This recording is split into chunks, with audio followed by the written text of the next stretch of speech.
Attention everybody, the views and opinions expressed on the show are not necessarily those of Acts Ministry, Acts Media Group, and or their affiliate and subordinate ministries and or nonprofits.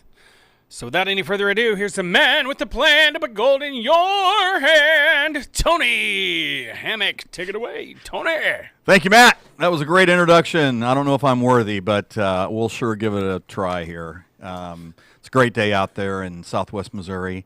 I understand it might rain this afternoon, but then I think we have 5 days in a row of high 50s to low 60s with sunshine and no clouds. So I got a feeling this is going to be a glorious weekend. So anyway, we've got a great show in store. Our guest that I had mentioned last week, she is not going to be here today, unfortunately, but she has told me next week she will be here. So we'll see. I'll leave that a mystery.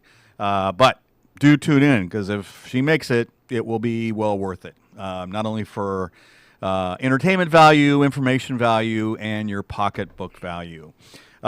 Anyway, we've got a big show as far as everything I want to cover. And you know I like to, for those of you that have tuned in before, you know I like to jump right into the stewardship reading. And I'm going to try and do that today. I need to put my glasses on, which means I need to take the headphones off for a second. Put those funky glasses on. And then here we go. We'll get this stewardship part out because I think this is probably the most important part. This is all you tune in for. I'm going to start making it towards the end of the show, so you have to watch the whole thing. No, anyway, I did pick a new course, and it has 3 lessons. So today will be the first of 3. And let me see. This one is called, the course is called Having a Stewardship Strategy. And I thought that was kind of neat. Now, this first lesson is shrewdness. The main character of a parable found in the opening of Luke 16 is called an unrighteous steward. However, regardless of the steward's motivation, Jesus still highlights his strategy as a life lesson for those who were listening to him at that time, as well as a life lesson for each of us. And I say to you, make friends for yourselves by means of the wealth of unrighteousness, so that when it fails, they will receive you into the eternal dwellings. He who is faithful in a very little thing is faithful also in much, and he who is unrighteous in a very little thing is unrighteous also in much. Therefore, if you have not been faithful in the use of unrighteous wealth, who will entrust the true riches to you? And if you have not been faithful in the use of that which is another's, who will give you that which is your own? You and I must learn to live on earth in light of this future reality. We must make our decisions with an eternal perspective in mind. As much as possible, you must attach the spiritual to every choice you make, word you say, and thoughts you think. In doing so, you are seeking to impact the lives of people for good. Fulfilling these commandments means you and I are to be strategic about how we bring positive impact to others in such a way that brings God glory. And short but powerful. And I guess in my mind, as I was reading that to you, the thing I was thinking there towards the end is, you know, you may be the only Bible that somebody sees. You may be the only version of Christianity that somebody sees. So keep that in mind, I guess, not only in the smallest endeavors, but you know, if we can handle those, then we'll have a chance possibly to do larger ones.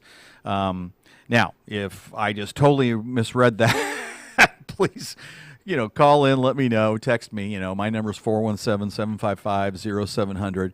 But that's what popped into my head, which is, you know, Jim Whining is always talking about, you know, why do you want to keep it for yourself? Let's share this with others. Let's share Jesus Christ with folks that don't know Jesus and maybe never have had a chance to, and that is the true purpose. So anyway, enough of the stewardship lesson. It's been a wild, wild week for a lot of things.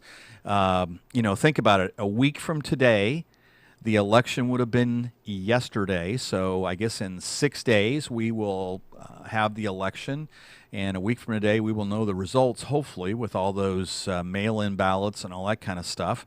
So maybe we can move past all that excitement. And as far as the markets go, I mean, it's continued to be very volatile. And I know I've told you in the past, let's make volatility our friend. But boy, howdy. I mean, when I left the office this morning to come over here, I mean, the Dow opened up down several hundred points. In fact, let's get into the pricing. Rather than me sit here and speculate and then have to re-say it again in a minute, let's get into all the prices so we just know exactly what we're talking about. Now, as far as the Dow, see, it's down right now. Well, as of 9:05 this morning, Central Standard Time, it's down 557 points. And it opened up about that. I think when I left the office, the futures were down like 600 and some. Excuse me. So it's at 26,905.54 as we speak. And that's after, yesterday and Monday. All 3 days have been kind of to the downside there. As far as gold, these first 5 metals are precious metals, and the prices I quote are by the ounce. So gold as of 9:06 is down $30.80. It's at $1,877.80, $1,877.80. The main reason I've seen so far in the press and everything is because the dollar has strengthened overnight. And keep in mind, that's a big part of what influences gold is the strength or lack thereof of the U.S. dollar. Silver is down $1.14. It's at $23.31 an ounce. Platinum is $866 an ounce. Palladium is $2,252 an ounce. And rhodium is, even for the day, it's at $13,800 an ounce.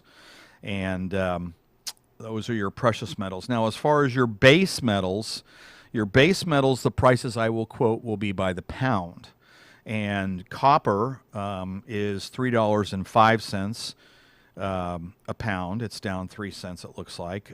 Nickel is down 10 cents. It's $7.08. Aluminum is 81 cents.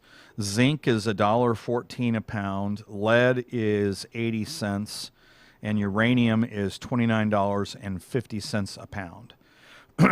Basically, as I look in the metals, both precious and base, everything is down something except for rhodium, and rhodium is even, although rhodium's kind of an interesting one being so high. Crude oil, a barrel of crude oil right now would cost you $37.39. It, too, is down $2.18. So basically, across the board, just about everything is down except the U.S. dollar. I'm sitting here scrolling down. U.S. dollar is up 37 basis points, or 0.39%.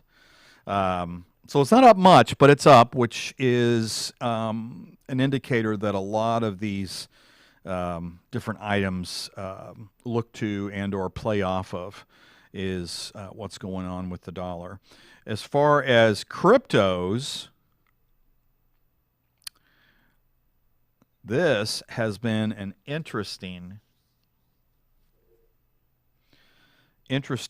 market. Now, even more so that I see the pricing.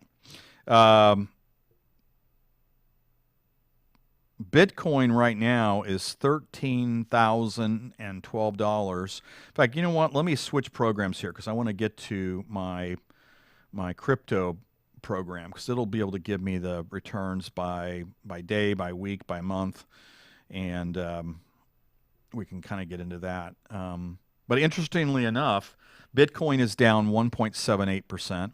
It's at $13,028.97 a coin. For the day, it's down 1.78%. For the week, it's up 6.7%. And for the month, it's up 22.35%. That's not a bad month. And we still got a couple days left in it. But, I mean, think about that. 22% in 1 month, which just feeds back into what we've said all along about Bitcoin, which is it's extremely volatile. It is not for anybody that cannot tolerate that kind of volatility. You know, the drawdowns when the market's down, and then, of course, you know, the swings that drive it up. But so far this month of October, Bitcoin is up over 22%. Ethereum currently is $386.18. It's down 4% for the day. And then there we go. Litecoin. Litecoin is down 3.46, and it's currently at $55.92 a coin. So those are the three largest, I believe, as far as market value. And I mean, there is just a plethora of coins these days, tokens, as some people call them, and everything. I think the main one, though, still remains Bitcoin. And if you remember, I think it was it last week's show or 2 weeks ago that we spent a good portion of the show talking about Bitcoin. I'd been holding off for months and months and months just because I think it probably, you know, appeals to such a small segment of our audience. But just the same, it's an important segment for those that it would pertain to. And, you know, there's just a lot of things happening with the Bitcoin market. Since we last spoke, last Wednesday, Bitcoin, let me see, what are some of the things that have happened? PayPal. PayPal has made an announcement that they're going to make it available to all of their account holders. So if you think about that, all the millions of account holders throughout the world of PayPal, they now will have the ability to buy Bitcoin through their PayPal accounts. And then Square, Jack, what is his last name? Jack Dorsey. I can't believe I remembered that. That's fantastic. Anyway, I believe it's Jack Dorsey is the CEO of Square. He's also the CEO of Twitter.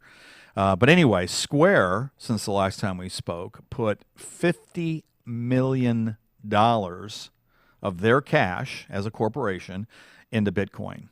So you can see a little bit about why the price has been going up and stuff. It's supply and demand. We've talked about that a number of times. Anytime there's more demand than supply, you're going to see prices go up no matter what the product is. Now, in this case, we have a product called Bitcoin that has a finite number of coins that there will ever be. I mean, there's only going to be 21 million of them when they're fully distributed. And at this point, there's about, I want to say 19 million of them. It might be just a little shy of 19 million that are out in the market and stuff. So, you know, very limited supply. And as these big corporations, which there's a number of them, there's two others besides Square, and there's a number of them after Square that are now looking at Bitcoin as a alternative to cash. So I wouldn't be surprised if between now and December 31st, you saw a number of other corporations, you know, make press releases where they've moved, you know, a couple $1 million into Bitcoin. And every time that happens, obviously that's increasing the demand. So it's kind of interesting there. Let me see. We had a number of things happen.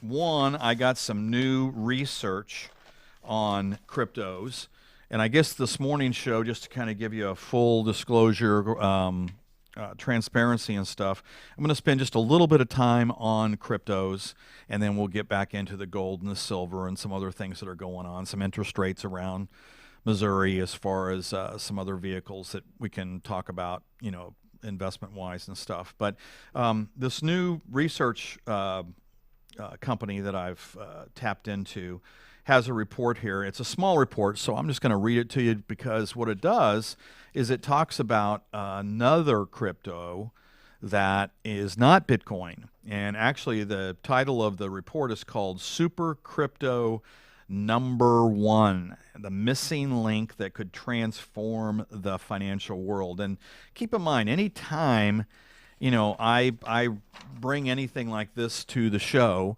I've gotten approval or agreement from, you know, whoever the author is that it's okay for me to share that. I mean, that's the whole intention of their report.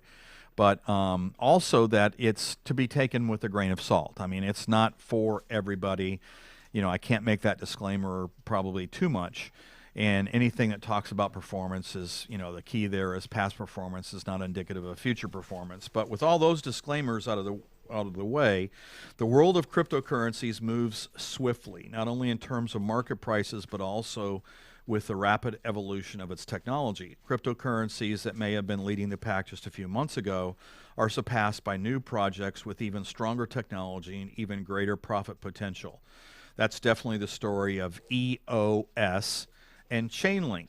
EOS was high on our list due to its potential to process transactions 20,000 times faster than Bitcoin. But now, among the coins we call super cryptos, EOS has now been surpassed by Chainlink. And Chainlink is a crypto that is out there that, you know, there again, just like Bitcoin, you can go to a number of different exchanges and purchase. The primary subject of this report will be Chainlink. Before we dive into the nitty-gritty details, however, let's first look at the big picture in historical context. The pandemic crisis scrambles the world. Our crypto research team has over 100 years of collective experience in digital assets and financial markets.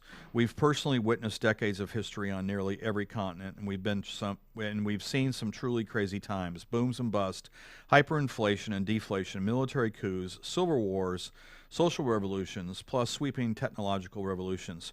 But we've never seen anything quite like 2020. Boy, howdy, we can all probably agree with that. Even before the year began, the global economy was already in transition, already on the verge of turmoil with this massive shift in wealth and power. Then a frightening new coronavirus suddenly burst onto the scene, spread rapidly around the globe, and mutated to an even more contagious strain.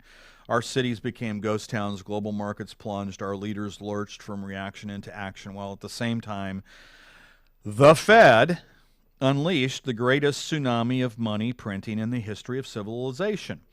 All these sudden changes, the pandemic, the economic collapse, the Fed money printing, happened in rapid succession, and they're still happening right now. But the dramatic changes you've seen so could pale in comparison to what's coming next. We're talking about the greatest money revolution and one of the single greatest profit opportunities the world has seen. This financial revolution will radically change how you borrow and lend money, how you buy and sell stocks, bonds, commodities, real estate, and more. It will transform or replace stockbrokers, commercial banks, investment banks, even central banks. It's so pervasive, so fundamental, and so far-reaching that we can only describe it as the biggest money revolution of all time. Most people have never heard of it, and yet it's already spreading around the globe, gaining momentum and making early investors very wealthy. The money revolution will usher in a completely new, previously unimaginable future, a global financial market without banks, bank fees, brokers, middlemen, clearinghouses, even without central banks themselves. It will be a world where every transaction is directly between the seller and the buyer, completely secure, private, and beyond the reach of any government money printing. It will be a new financial marketplace that challenges, transforms, or even replaces a growing share of the existing global financial markets. Just consider how enormous that opportunity really is.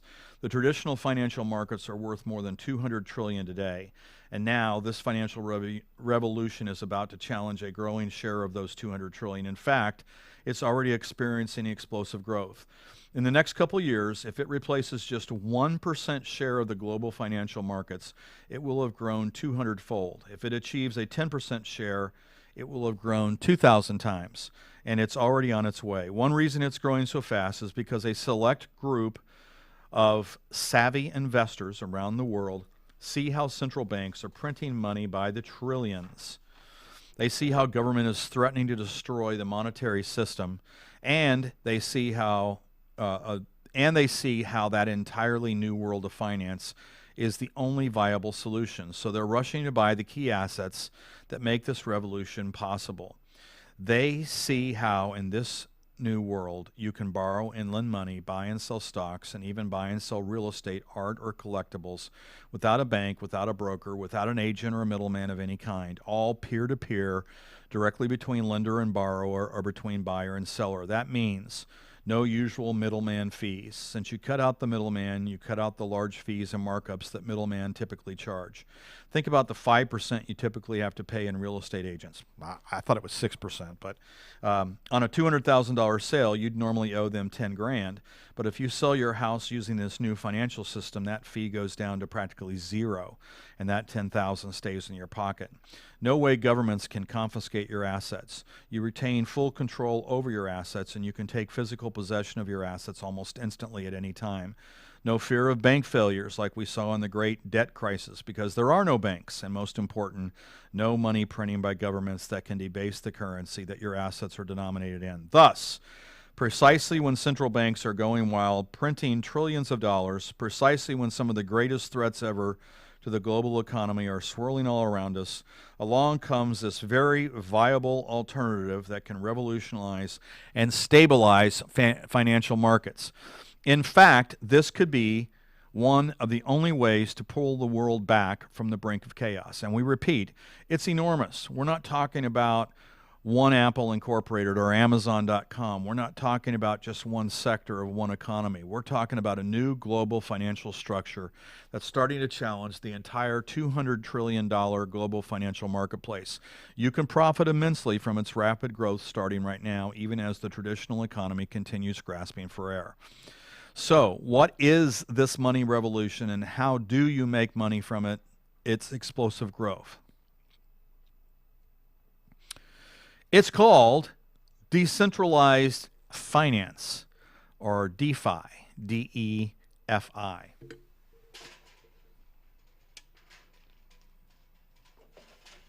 Excuse me. Recently, in just 3 short months, the actual usage of decentralized finance grew by more than 500%. That's an annualized growth rate in excess of 2,000%. And the way to make money from this super boom is to buy the cryptocurrencies that represent the actual building blocks of this new financial system. We're talking about the cryptocurrencies that are leading the charge in this new world of decentralized finance. One of those cryptocurrencies is Ethereum. That's one we've covered quite a bit over the last couple of weeks. The Ethereum network is the paramount world computer that circles the globe and is shared by millions of users on Earth, not just people connected on the internet, but much more than that. With the Ethereum world computer, millions of users also share an ultra-secure database, a decentralized database that's replicated and distributed all across the globe. That's the miracle of the blockchain that Bitcoin is based on. But unlike Bitcoin, the Ethereum world computer is where millions of users can also share thousands of computer programs called decentralized applications, or DApps. And these DApps include the programs that let you borrow and lend money or trade stocks directly with your peers anywhere in the world that are giving birth to the great money revolution.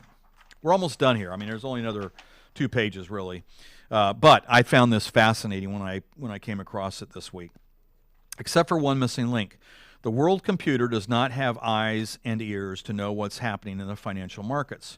For that, they need a link to the real world, a link that feeds them real-time data on current prices from all the financial markets of the world. And that link is provided primarily by a new crypto called Chainlink. It's Chainlink that links the world computer to the real world here on Earth. Chainlink's token, the cryptocurrency investors can buy, is called Link. L-I-N-K, and due to the surging demand for Link, it has begun to soar in value. Here are some other key reasons we like Link. Unlike most new cryptos, Chainlink already has robust adoption. Thousands of new cryptos have come to market in recent years, all claiming to be new and improved versions of Bitcoin or Ethereum. A good many of them never amounted to a hill of beans, even though they had first-rate technology. Why is that? Because they never managed to attract a critical, self-sustaining mass of users. Lacking sufficient adoption, they just withered on the vine, so to speak. In fact, adoption is one of the most important indicators that we use to identify promising cryptos to invest in, and it's here that Chainlink really shines. For example, Ethereum, Tezos, Phantom, Solana, Polkadot, Icon, HPB, and Zilliqa run smart contracts that use or will use Chainlink to feed them real-world data. Chainlink already supplies secure and reliable price feeds to DeFi platforms like Compound, Synthetics, Aave, and 20 others. Google uses Chainlink to connect information contained in its monster database to the blockchain world. Network behemoth Oracle is building custom smart contract-enabled blockchains for its customers. And if any of them need real-world data, Chainlink will provide it. This is all the more remarkable when you consider Chainlink is so new it has not had time to even properly market itself. When they finally get around to that, you're likely to see even more explosive growth in adoption and demand. Bottom line, robust adoption is very bullish indeed for Chainlink going forward. Because data is valuable, so is Link. Suppose, for example, a smart contract requires the current market price of Ethereum to complete a transaction. Suppose one data source for this information is crypto exchange giant Binance.com. The smart contract would then pay Binance in Link tokens for the desired information. Thus, Link is the currency for buying data. Of course, this is somewhat oversimplified example. In the real world, there would almost never be just one data source. Instead, there would be multiple sources, say Binance and Coinbase, for redundancy and to protect against error. Moreover, to be able to do business with Chainlink, data sources must first stake a hefty deposit in Link, and if caught misbehaving, this deposit is confiscated. This provides a measure of security and incentivizes data sources to follow the rules. The vast majority of the 2,647 cryptocurrencies listed by CoinMarketCap.com trade on nothing more than hopes and dreams. Only a few have real-world cases. And of those, even fewer boast adoption as strong as Chainlink, supplier of real-world data to blockchains, DeFi, and enterprise platforms like those built by Google and Oracle. Smart contracts are the vanguard, the cryptocurrency revolution today. And their near exponential growth also means near exponential demand for Chainlink. Should you rush right out and buy Link right now? Well, if you want to get started with a very small stake, sure. But for any substantial investment, it's always wiser to wait for any flash alerts or buy signals that we would, see and be able to share with you on the show and stuff. So anyway, just, I don't want to spend the whole show talking about Chainlink or Bitcoin or any of these, but I will tell you that there are some substantial folks paying attention to Bitcoin. And, the other morning I was watching TV and a gentleman named John, let me see, what is his name? John Paul Tudor Jones. I think I've got that right. I know I've quoted him before on this show, but anyway, Mr. Tudor Jones is brilliant, and he's also a billionaire. And he has made some very, very good calls over the last 2 decades. I think he's worth about $5 billion, and I think he manages several billion above and beyond that. But he came out and talked about the benefits and strength of Bitcoin and the fact that he, too, has just recently put, I think 2% is what he said. He put 2% of his net worth in Bitcoin. Now, if you're a $5 billionaire type person, 2% is a lot of money. So, anyway, enough of the cryptos. If you want more information, give me a shout, 417-755-0700. Educate yourself. There's a ton of information out there these days from a lot of different publications on, Bitcoin, Ethereum, Litecoin, cryptos. The one thing I would caution you about is, as the article kind of wrapped up there, there's thousands of coins and tokens. There's just a very few in the handful that are really, generating valid traction, I guess you'd call it. So do be careful. You can always reach me at thammock@gmail or tony@thegoldaffiliate.com. Which brings me back to gold. Let me see if my laptop's working here. Let's get into some pricing on some of the ones that we talk about weekly. Right now, as we speak, and I know I just gave you the ask a moment ago on gold and silver. Gold right now is $18.77.90. The silver ask is $23.32. But if you were going into the gold eagles or the silver eagles, you would find a gold eagle right now is $1,965.63, which is a steal. I mean, I've got to tell you, we've been doing this now for years, and right now for a gold eagle to be under $2,000 is phenomenal. So $1,965.63. A silver eagle would run you $28.27. So the fact that it's less than 30 per silver eagle is phenomenal. So these prices are important, and they're on sale for the moment. They're not going to be on sale for long.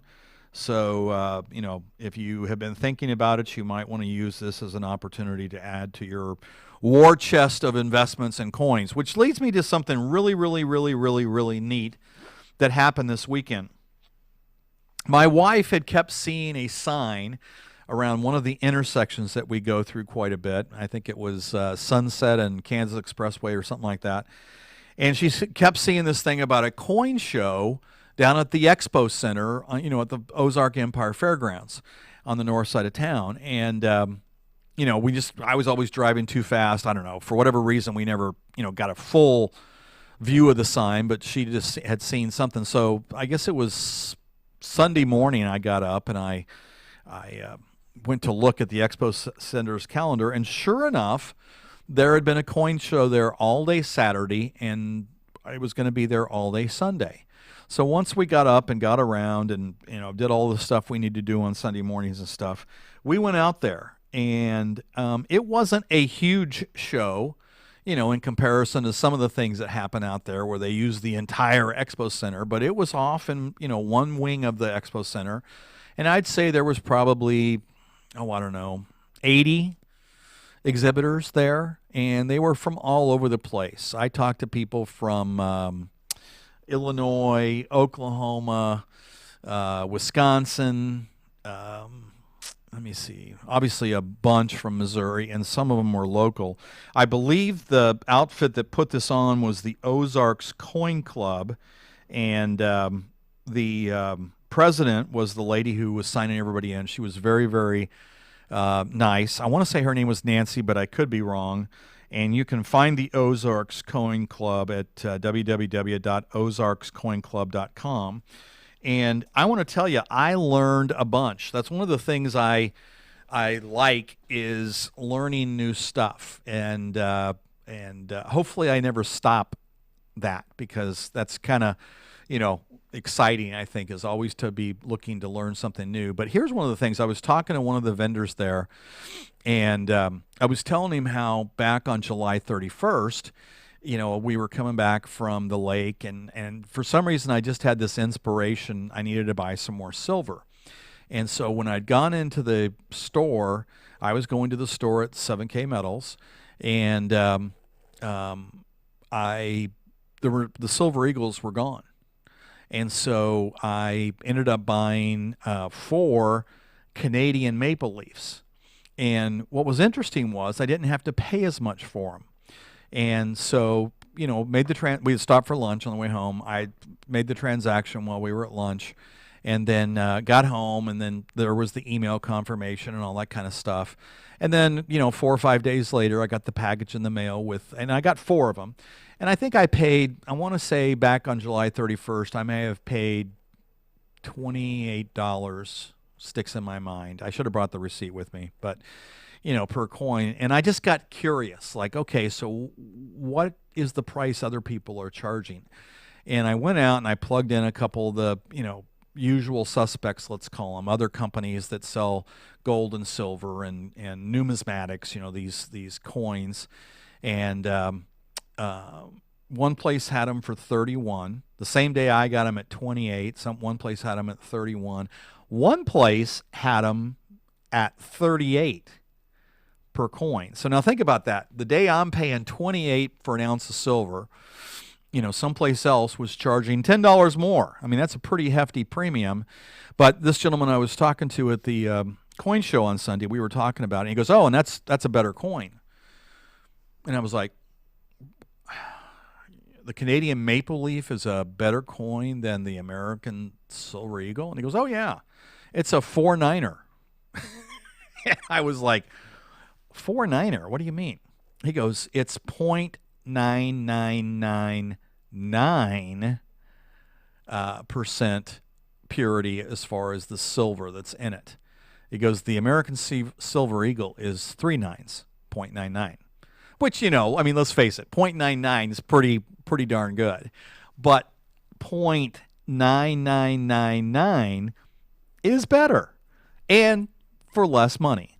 So it made me feel good because last fall when my wife rolled over a 401k, we had gone through my friend Ryan Long. Pardon me.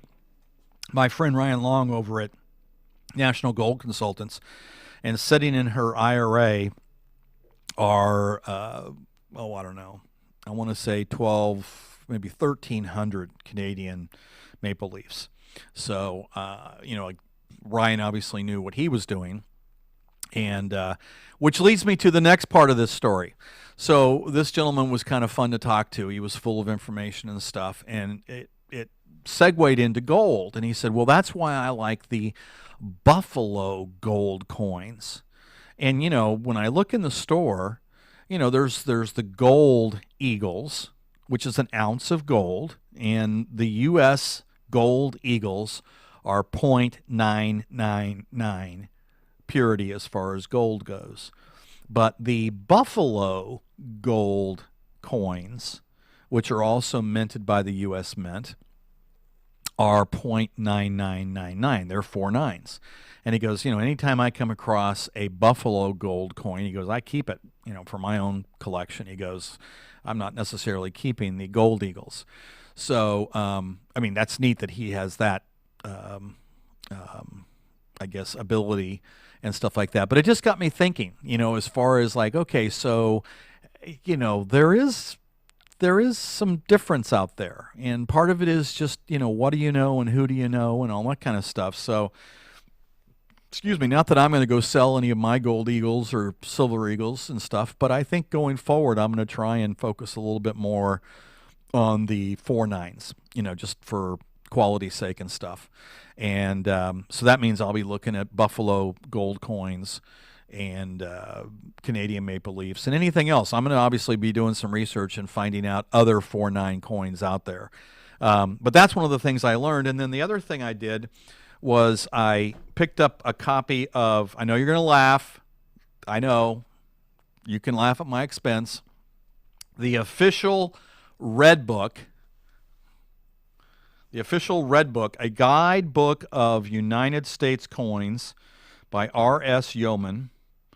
Jeff Garrett, senior editor. This is the 74th edition, and it's I just noticed this. It's the 2021 edition. So the lady I got this from was actually selling the newest edition. I figured it was the 2020, but I've just thumbed through it a little bit. I mean, it literally has everything you'd ever want to know about U.S. coins going all the way back to the 1700s.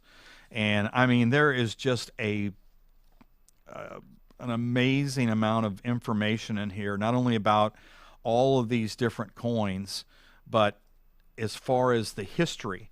And that's what's neat about getting into the coins. I mean, I don't want to stray away from gold and silver, but this is a portion of the gold and silver market and gold and silver investment.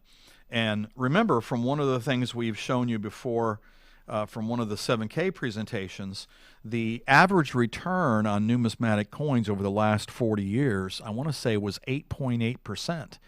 You start doing the math on that, 8.8%, compounded over a decade or two, that adds up to some serious money pretty quick.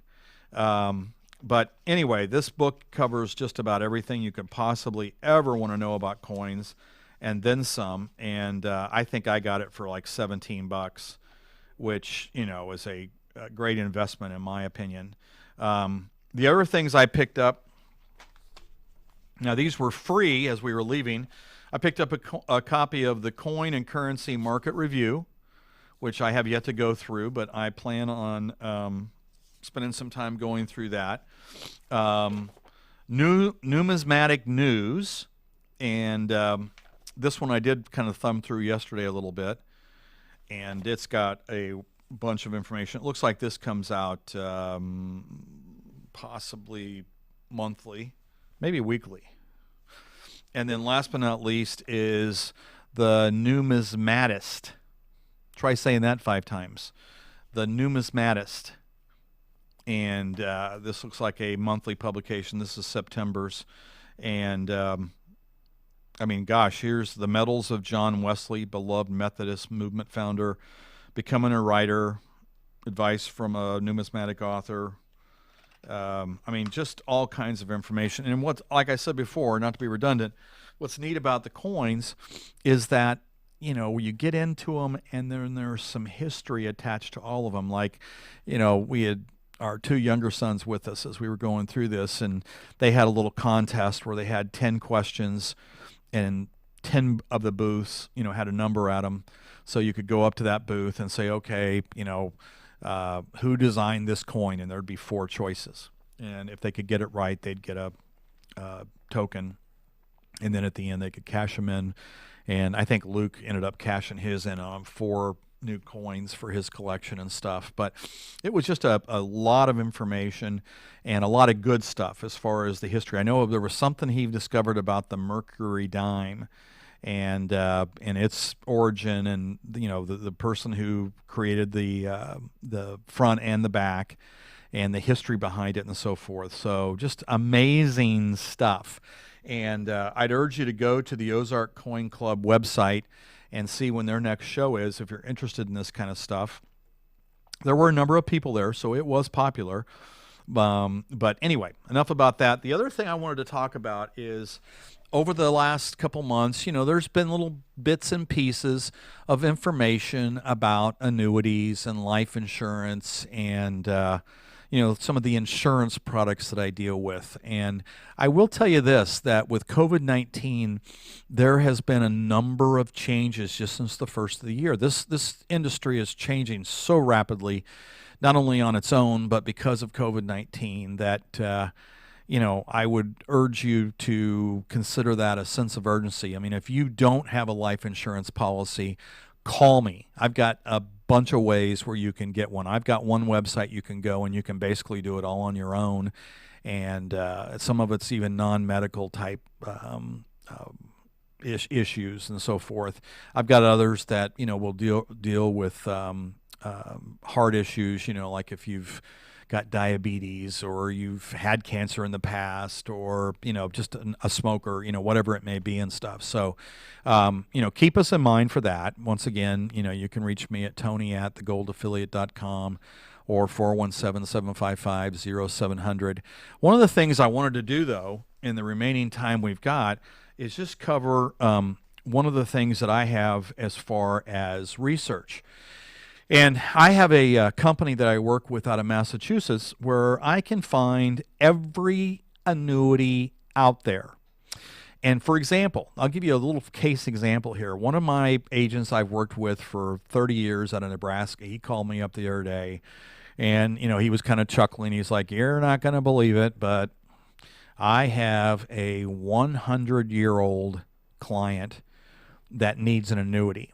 And I'm like, "What?" And he's like, yeah, where she's currently at, they're telling her she needs to move her money by her next birthday or they're going to force annuitization. And he, you know, she didn't want to do that. And so anyway, make a long story short, you know, I kind of teased him like, yeah, you know, I'm not going to find anything, Bob. I got to tell you. But I will look. And sure enough, by using this research company I have, I was able to find a company that will issue through age 100. So somebody could be 100 and all the way up to their 100th and first birthday, they could get a new annuity. Now, you know, the selection isn't vast. I mean, I think there was like a 1 year, 2 year, 3 year, and a 4 year MIGA, which a MIGA stands for multi-year guaranteed annuity. It's kind of like a tax-deferred CD, if you will. That's the simplest way I can think of it. So anyway, my point is, because of this research, I was able to find this for him, and he's now able to help his client. And the trustee of her trust is the one that's taking care of all the paperwork and stuff. Anyway, that's neither here nor there. So what I thought I would do is, for the state of Missouri, I have the highest rates here per term. So for example, if somebody wanted a 3-year MIGA, in other words, a tax-deferred annuity, nothing fancy, no bells and whistles, just straight, interest, it's 2.4%. So essentially you would get 2.4% each year for 3 years. For the 4-year one, it's 2.4. And then the 5-year one is 3.05, and that's a company out of Kansas City, by the way. The 6-year one is 2.8. The 7-year is 2.95. The 8-year is 2.5. The 9-year is 2.45. And then the 10-year jumps back up to 3%. And all those rates are as of today. Today's October 28th, 2020. They're all subject to change. As I said when I got into this part of the presentation or the show this morning, the insurance industry is changing so rapidly. And some of it's been here lately because of the COVID-19 that you see all kinds of announcements daily. Either companies are taking products off the market, or they're changing them drastically, or they're, deleting some of the features and benefits. They're coming out with new products. I mean, it's really kind of exciting in a way, but, there's just a lot of change going on. And if you are in the market for something like a life policy or a long-term care policy or an annuity, you might give us a call and have us kind of take a look at this research database to find the best product for you. Because we're not tied to one company. It's not like we're always going to come out with, the same company every solution. It's going to be the best solution for you. So what we find is that a lot of times the main issues and concerns with people we're working with, especially the folks that are retired, is, are they going to run out of money? And of course, some of them are concerned with the cost of chronic impairment.